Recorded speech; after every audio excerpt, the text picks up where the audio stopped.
45 of 991 seats in the 36 states House of Assembly.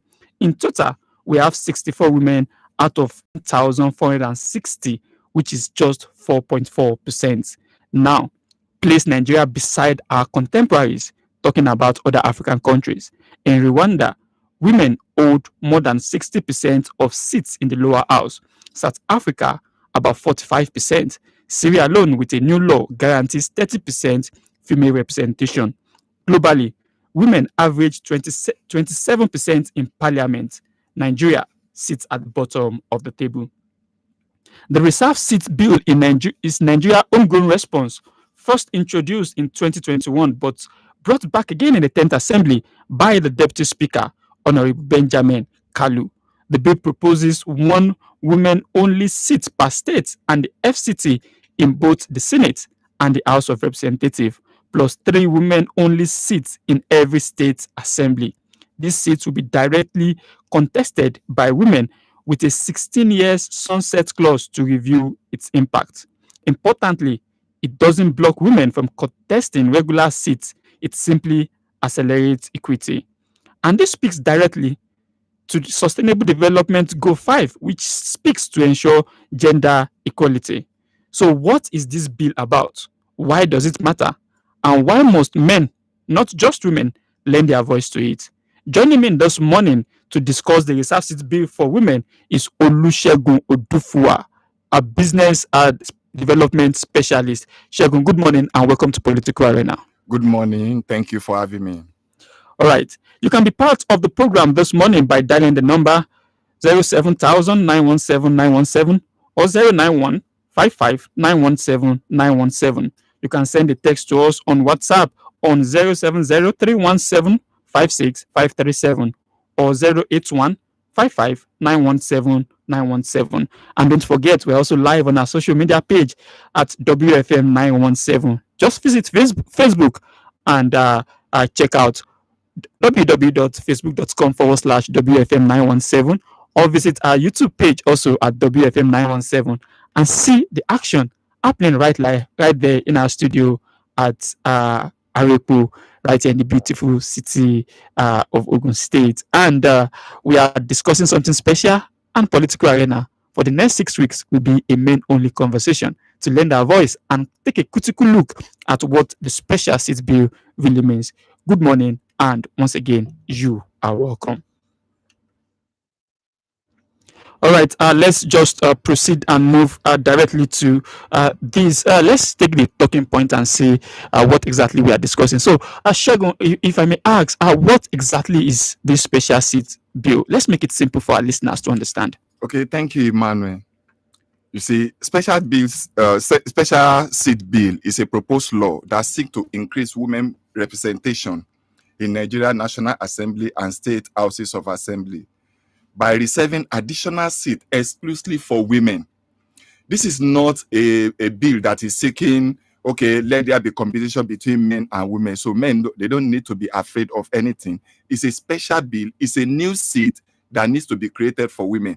Just like you rail out, World Economic Forum ranked Nigeria to be 143 out of 144 countries.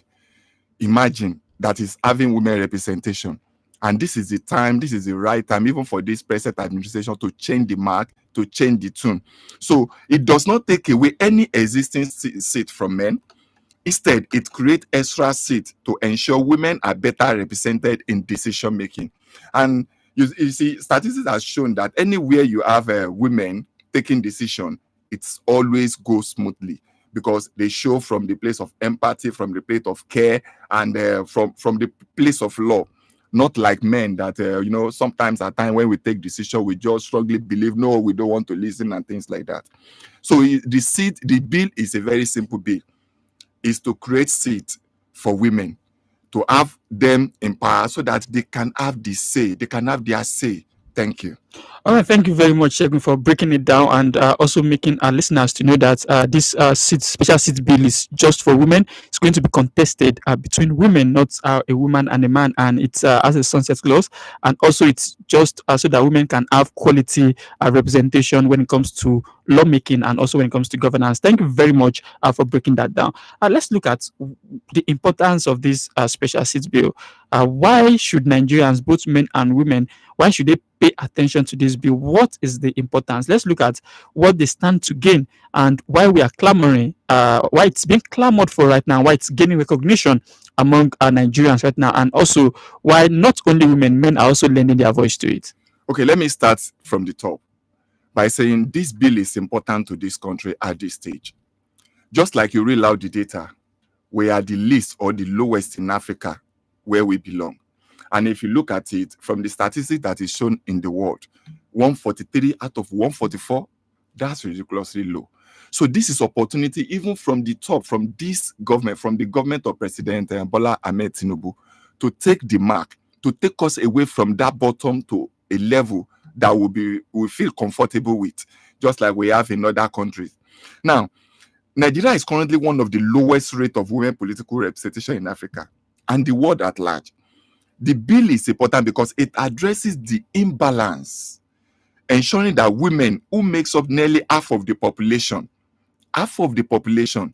they have a say, they are represented, they are there to make the decision for themselves also and for family. To have stronger voice in shaping the law, policies, and the future of this country, it is very, very important.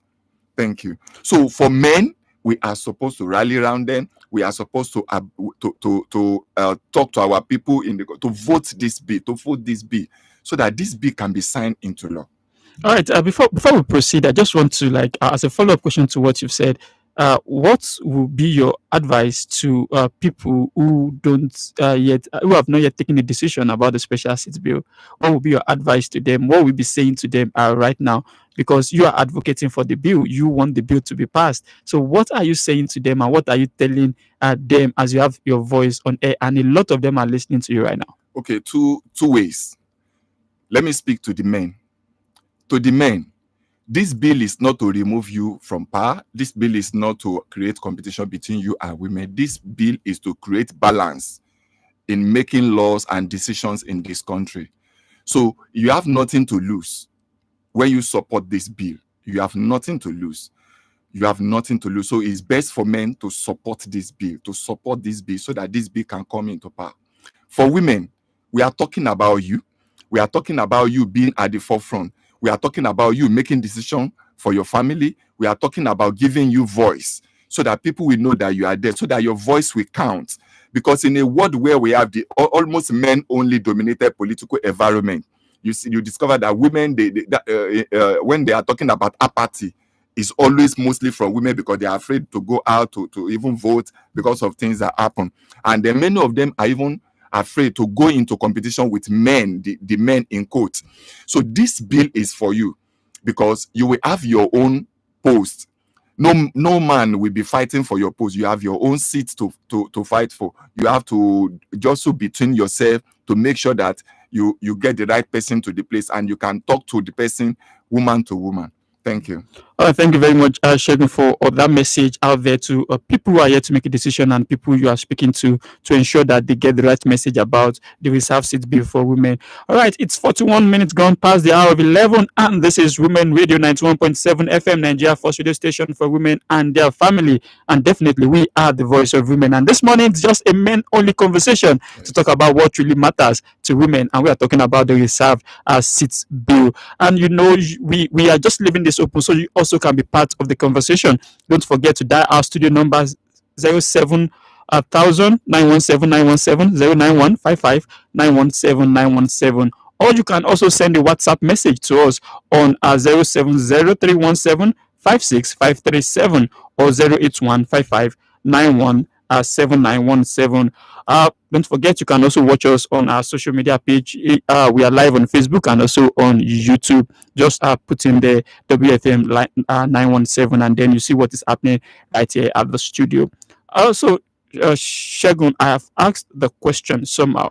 But I also want you to like point out the difference. What difference does it make when the special seats bill is passed into law? Let's know the difference. What we're going to have right now, and what we have right now, what we're going to have when the special seats reserve seats bill is passed. Okay, one, it will allow credible women presence in the legislation overnight by adding 182 seats. 182 seats in total. Number two, more women legislators mean diverse policy voices, more attention to social issues like healthcare, education, family welfare, and gender-based concern. You know that if you see any woman, these are the major concerns of women. This is what they carry about. It will boost Nigeria democracy, making it more inclusive and representative, and even fair. Because in a world where we have, in a country where we have almost half of the country to be women, why do we have less than 4.3? That's too low to be in the parliament. But this bill will balance that, and then we make decision very fair, because you are not making decision for only men, you are making decision for men and what for women. So what we know about women is that they carry the father, they carry the children, they carry the family. So it will be a balanced and fair decision. When decision policies are being made, they will be taken into consideration, into cognizance when policies are being made. Thank you. Thank you for that, Shegun. But let's look at it this way also. Still on this question, like what difference does it make when this reserve seat bill is passed? I also want us to be on this question and get a whole lot out of it, because the difference is what will make Nigerians support this bill. And you've spoken to the fact that it's going to bring put more women in context when laws are being made. And currently a lot of situation is happening right now that we feel if we have women making decision making laws that will protect women. We are talking about gender-based violence. We still had one that happened in Anambra State few I think yesterday, that Yes. we all have to condemn in totality. So we are seeing this. So do you think that if this is put in place, if this when this law is passed, I don't want to use if, when this law is passed, do you believe that it's going to definitely enable women and also the girl child to be more protected? Of course, you are very, very, very correct. Women protect the home. They take care of the home. This is what I've seen about women. This is what I've known. So a society where you have both men and women feel equally seen, valued, and heard, it will be that society. Women will not just be seen as nobody. They will be seen, valued. They will be heard. You cannot see, like the situation of Anambra, you cannot see women gather to beat a man like that. That's wrong. That's wrong. But if we have enough voice for women, enough policies that support women, these things will not be happening. They will not happen. All right. Well, thank you very much. You made a valid point there that you won't see women gather to beat men just in isolated cases, and which everyone, even the society, rise against, and which we are saying that the society also must speak for a woman when she's been put through this kind of abuse. All right. Let's just go to this. Why is men support very critical for the success of this bill? Why do men need to get involved? Why is their support very critical at this point for the support of this bill? You see, this bill is not just a woman issue. You cannot say, oh, this is for women. Men, we don't need to support. Men dominate the political space, and without their support, the bill cannot become the law. The bill cannot be passed, and that is why we need to rally around support to support our women. We all have wives, we have sisters, we have mothers. Nobody will want them to sit at the back. So we want to give them voice. So when you support this bill, what it means is that you have given your sister a voice, you have given your wife a voice, you have given your mother a voice, you have given your auntie a voice. You have given them a voice to be heard, so that nobody will look down on them. You have given them opportunity to achieve the best in life. So men need to support this bill wholeheartedly, because without them, you cannot become the law. We have mother, sister, wife, daughter whose life will be improved with all these policies that will be coming up. So when you support the bill, what it means is that you have created an avenue to support a policy that will improve the life of your sister, the life of your wife, the life of your mother, the life of your aunts. Thank you.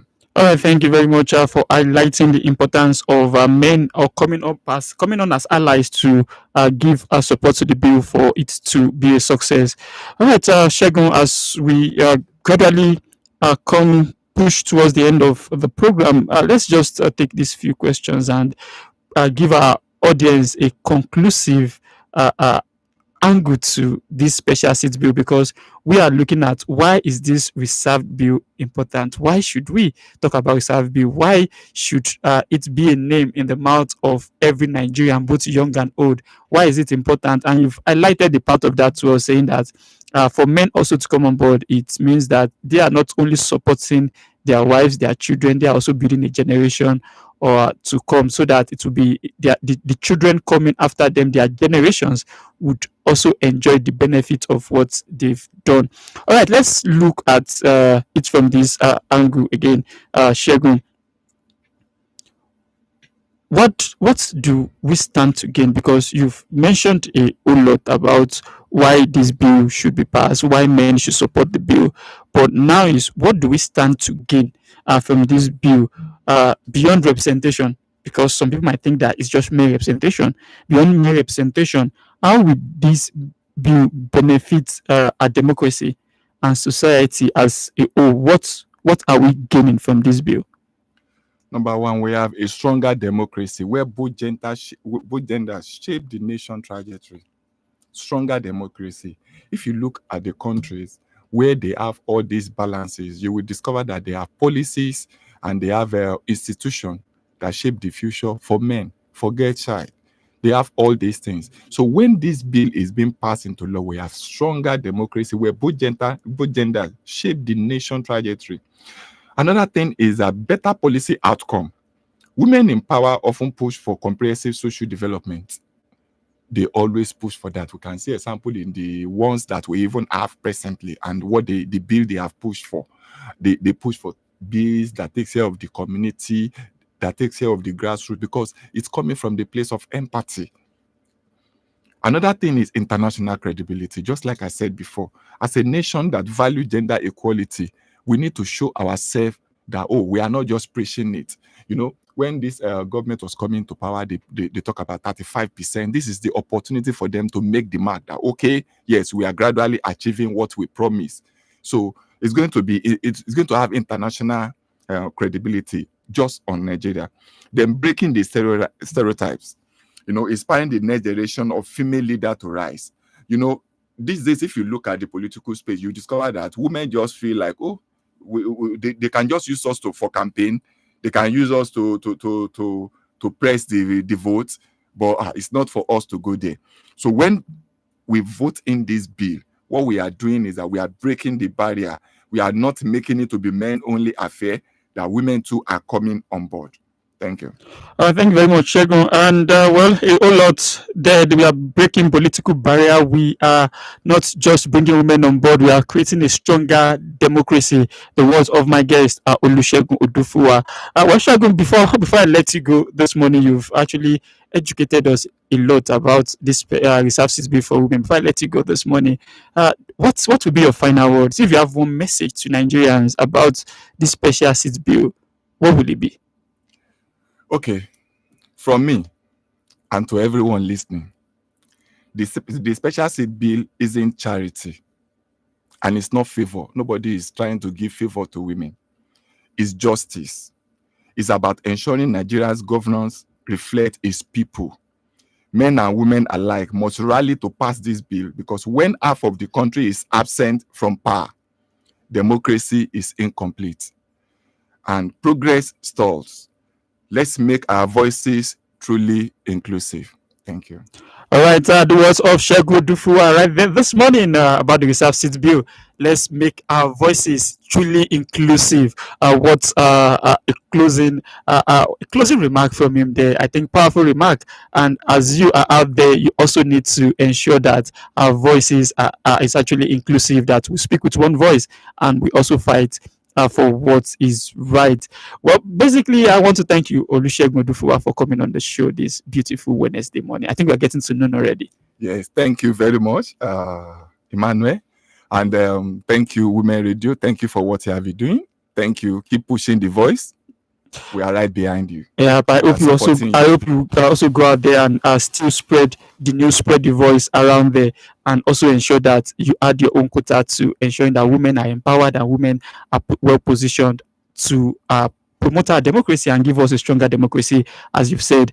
All right. In conclusion, I'd just like to say that the special seat bill is not just for giving women. It's not just about giving women more seats. It's about strengthening our democracy by ensuring fair representation for all. When women and men share decision-making spaces, governance becomes more inclusive, as Shegun has said, and responsive to everyone's needs. Special thanks to my guest, Olusegun Odufuwa, and to you for being part of Political Arena, as well as to our listeners for listening to us and also taking what we've said and flying with it. I want to encourage you this morning, as you've heard from us, you also be an ambassador for the reserve seat bill. Speak to one person about it. Spread the gospel about the reserve seat bill. Make it your daily routine to ensure you speak to a person in your community about the reserve seat bill. Thanks to my producer, Rose Yusuf Kesa, and to the executive producer, Tomo Okewale Shonaya. Until next week when we return with Men's Only Conversation, my name is Emmanuel Olonade. Do have yourself a wonderful day and enjoy the rest of your day. Bye for now.